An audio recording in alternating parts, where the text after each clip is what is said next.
ये कहानी है एक ऐसे बुजुर्ग आदमी की जिसे खुद से लगभग आधी उम्र की एक बेहद खूबसूरत लड़की से लगाव हो जाता है। दोनों की पहली मुलाकात एक ट्रेन में अजनबियों की तरह होती है, लेकिन हालात कुछ ऐसे बनते हैं कि उन्हें पूरी रात एक ही कमरे में गुजारनी पड़ती है। धीरे धीरे वो लड़की उस आदमी की जिंदगी का ऐसा हिस्सा बन जाती है जिसके बिना वह खुद को अधूरा महसूस करने लगता है। रेलवे स्टेशन पर एक उम्रदराज शख्स नॉर्मन अपनी ट्रेन तो ढूंढ लेता है, लेकिन उसका डिब्बा कहीं दिखाई नहीं देता। तभी पीछे से एक चंचल सी युवती उसे अपने पिता समझकर आवाज लगा देती है। अगले ही पल उसे अपनी भूल का एहसास होता है और वह मुस्कुराते हुए माफी मांग लेती है। नॉर्मन उसकी बात को सामान्य तरीके से लेता है, लेकिन उसके स्वभाव से साफ समझ जाता है कि यह लड़की हर किसी से बेझिझक घुलने मिलने वाली है। संयोग से दोनों एक ही ट्रेन और एक ही शहर की ओर जा रहे होते हैं। युवती कई बार उसकी मदद करना चाहती है, मगर नॉर्मन अपने अनुभवों के कारण किसी अनजान व्यक्ति पर तुरंत भरोसा नहीं करता। ट्रेन रवाना होने से ठीक पहले वह दोबारा सहायता करने की कोशिश करती है, लेकिन जल्दबाजी में उससे ऐसी गलती हो जाती है जिससे नॉर्मन को हल्की तकलीफ पहुंच जाती है। सफर आरामदायक रहे इसलिए नॉर्मन ने पहले से निजी केबिन बुक कराया था। रास्ते में ट्रेन एक लंबी सुरंग से गुजरती है और कुछ क्षणों के लिए पूरा डिब्बा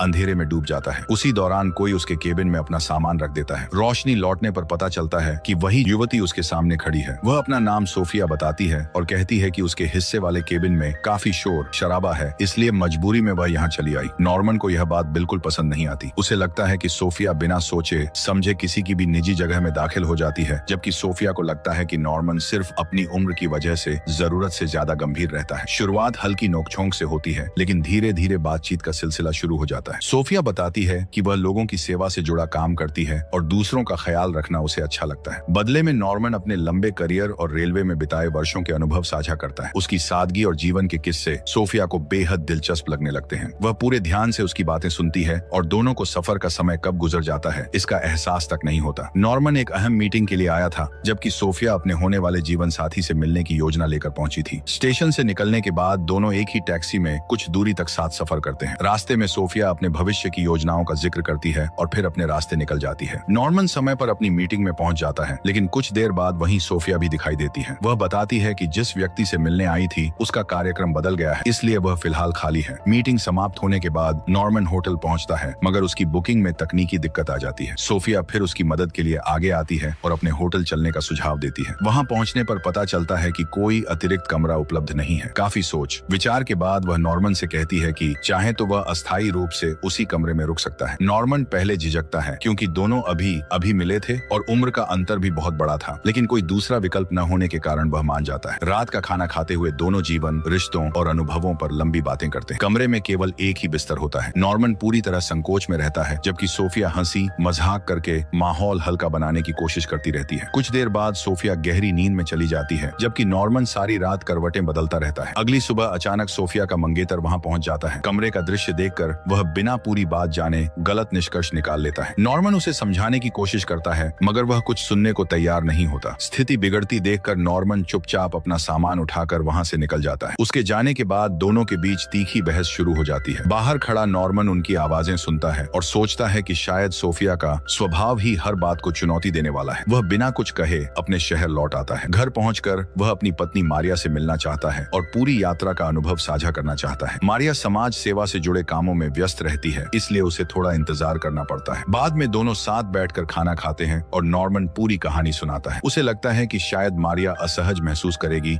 लेकिन इसके विपरीत वह पूरे भरोसे और मुस्कान के साथ उसकी बातें सुनती है। उनके रिश्ते की नींव इतनी मजबूत होती है कि संदेह की कोई जगह ही नहीं बचती। कुछ दिनों बाद एक शाम सोफिया अचानक नॉर्मन के घर के बाहर पहुंच जाती है। पहले तो नॉर्मन उससे मिलने से बचना चाहता है, मगर मारिया उसे मिलने के लिए प्रोत्साहित करती है। मुलाकात में सोफिया बताती है कि उसका पुराना रिश्ता खत्म हो चुका है और अब वह खुद को अकेला महसूस करती है। वह स्वीकार करती है कि नॉर्मन के साथ बिताया गया समय उसे सुकून देता है और वह उसके करीब रहना चाहती है। नॉर्मन उसे समझाने की कोशिश करता है कि दोनों की दुनिया और उम्र अलग अलग हैं, लेकिन सोफिया अपने मन की बात खुलकर कह देती है। यह चर्चा काफी देर तक चलती है। आखिरकार मारिया भी दोनों को घर के भीतर बुला लेती है और बेहद सहज व्यवहार करती है। वह सोफिया का धन्यवाद करती है कि उसकी वजह से नॉर्मन फिर से मुस्कुराने लगा है। धीरे धीरे सोफिया का आना जाना बढ़ने लगता है। एक दिन वह अपने माता पिता से भी नॉर्मन की मुलाकात कराती है। वे भी अपनी बेटी की तरह खुले विचारों वाले निकलते हैं और नॉर्मन को परिवार जैसा सम्मान देते हैं। यह सब देखकर नॉर्मन उलझन में पड़ जाता है, क्योंकि उसके लिए यह पूरा माहौल बिल्कुल नया था। घर लौटकर वह सारी बातें मारिया को बताता है। मारिया समझ जाती है कि नॉर्मन के मन में सोफिया के लिए एक अलग जगह बन चुकी है। वह चाहती है कि उसका पति फिर से खुश रहना सीखे, इसलिए वह उसे अपने मन की उलझन से भागने के बजाय उसे समझने की सलाह देती है। समय के साथ नॉर्मन और सोफिया एक दूसरे के साथ अधिक वक्त बिताने लगते हैं। दोनों साथ घूमते हैं, लंबी बातें करते हैं और छोटी छोटी खुशियों का आनंद लेते हैं। लेकिन एक दिन सब कुछ बदल जाता है। नॉर्मन एक होटल में पहुंचता है और वहां ऐसा दृश्य देखता है जिसकी उसने कभी कल्पना भी नहीं की थी। उसे पता चलता है कि सोफिया ने अपनी जिंदगी के लिए बिल्कुल अलग रास्ता चुन लिया है और अब वह ऐसे व्यक्ति के साथ है जो उसे दुनिया घूमने और नई नई चीजें देखने का अवसर दे सकता है। यह सच्चाई नॉर्मन को भीतर तक तोड़ देती है। वह घर लौटता है तो उसकी आंखों में गहरा दर्द होता है। मारिया उसे संभालने की पूरी कोशिश करती है, लेकिन कुछ रिश्ते जवाब नहीं, सिर्फ एहसास छोड़ जाते हैं। धीरे धीरे नॉर्मन यह समझ जाता है कि सोफिया उसके जीवन में हमेशा रहने के लिए नहीं आई थी। शायद वह सिर्फ उसे यह याद दिलाने आई थी कि उम्र चाहे कितनी भी हो जाए, इंसान फिर से मुस्कुराना, नई यादें बनाना